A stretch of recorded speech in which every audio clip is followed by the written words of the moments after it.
Assalamualaikum warahmatullahi wabarakatuh. Anak-anak, bagaimana kabarnya hari ini?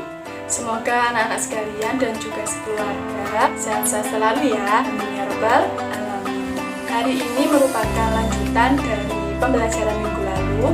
Kalau sebelumnya kita sudah belajar mengenai kisah keteladanan Nabi Yusuf alaihissalam, sekarang kita akan belajar kisah keteladanan Nabi Syuaib alaihissalam. Oh iya, anak, bab ini merupakan bab terakhir di mata pelajaran pendidikan agama Islam.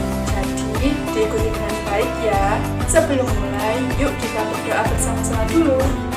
Bismillahirrahmanirrahim. Raditu billahi robba wa bil islami dina wa bi muhammadin nabiyya wa rasula. Rabbi zidni ilma warzuqni fahma. Kisah keteladanan Nabi Syuaib alaihissalam. Nama lengkap dari Nabi Syuaib alaihissalam adalah Syuaib bin Mikil bin Yasir bin Madian bin Ibrahim. Nabi Syuaib masih keturunan dari Nabi Hud. Nabi Syuaib alaihissalam diutus oleh Allah Subhanahu wa Ta'ala untuk berdakwah di negeri Madian. Penduduk Madian itu berasal dari suku Arab. Mereka tinggal di Ma'an, yaitu daerah yang terletak di pinggiran negeri Syam. Nah, saat ini Madian dikenal sebagai negeri Syria. Nah, penduduk Madian pada saat itu gemar berbuat curang, tidak jujur, dan tidak adil. Salah satu perilaku curangnya adalah mereka gemar mengurangi timbangan dalam praktek jual beli. Nah, penduduk Madian juga tidak percaya akan adanya Allah Subhanahu wa Ta'ala. Mereka menyembah hutan dan aikah. Apa itu aikah? Mereka menyembah sebidang padang pasir yang ditumbuhi pohon dan tanaman. Nah, melihat kesesatan itu, Allah Subhanahu wa Ta'ala mengutus seorang rasul untuk mengingatkan mereka. Rasul itu adalah Nabi Syuaib alaihissalam.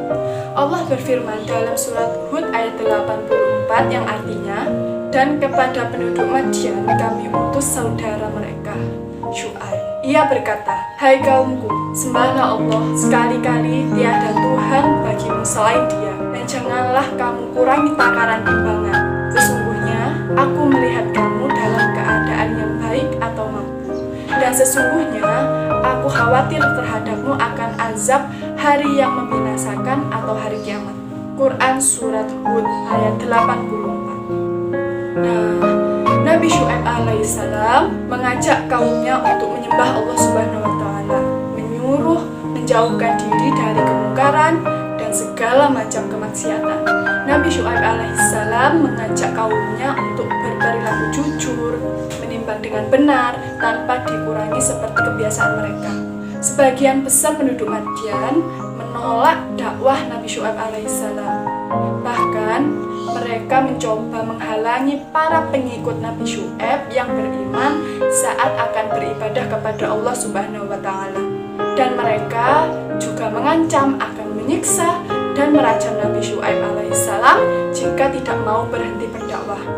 Jadi, Nabi Syuaib alaihissalam pada waktu itu dilarang berdakwah anak-anak sama kaum Madian. Melihat kemungkaran kaum Nabi Syuaib alaihissalam, Allah Subhanahu wa Ta'ala memerintahkan Nabi Syuaib alaihissalam dan pengikutnya untuk pindah dari negeri Madian terlebih dahulu. Kemudian Allah menurunkan azab kepada penduduk Madian.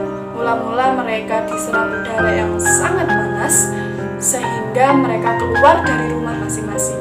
Kemudian datanglah awan yang sangat hitam pekat, lalu kilat petir dan juga guntur saling menyusul menyambar mereka, dan disertai badai yang sangat hebat sehingga mereka mati bergelimpangan. Atas pertolongan Allah Subhanahu wa Ta'ala, Nabi Syuaib dan para pengikutnya yang beriman selamat. Mereka kembali ke negeri Madian dan menetap di sana. Seperti itulah kisah keteladanan Nabi Syuaib alaihissalam. Hal-hal yang bisa diteladani dari Nabi Syuaib alaihissalam dalam kehidupan sehari-hari adalah melaksanakan perintah Allah Subhanahu wa Ta'ala, mengingatkan teman agar selalu berbuat baik, bersemangat, dan tidak putus asa. Seperti itulah kisah keteladanan Nabi Syuaib alaihissalam. Semoga kita dapat mengambil hikmah atau pelajaran yang terdapat di dalamnya. Karena dengan mempelajari kisah-kisah orang-orang terdahulu seperti kisah Nabi dan Rasul, kita bisa tahu bagaimana kita agar disayang Allah, apa yang bisa membuat Allah murka, nah itu kita bisa menghindari. Nah kita bisa tahu dengan mempelajari kisah-kisah keteladanan orang-orang solih. Contohnya sekarang yang kita bahas adalah kisah keteladanan Nabi Syuaib alaihissalam.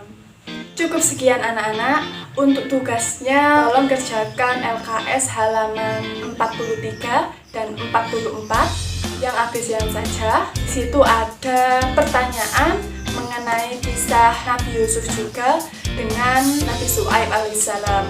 Anak-anak sekalian bisa menonton kembali kisah Nabi Yusuf untuk mempermudah kalian menjawab pertanyaan. Oh iya, yang belum absen, silakan absen di bawah.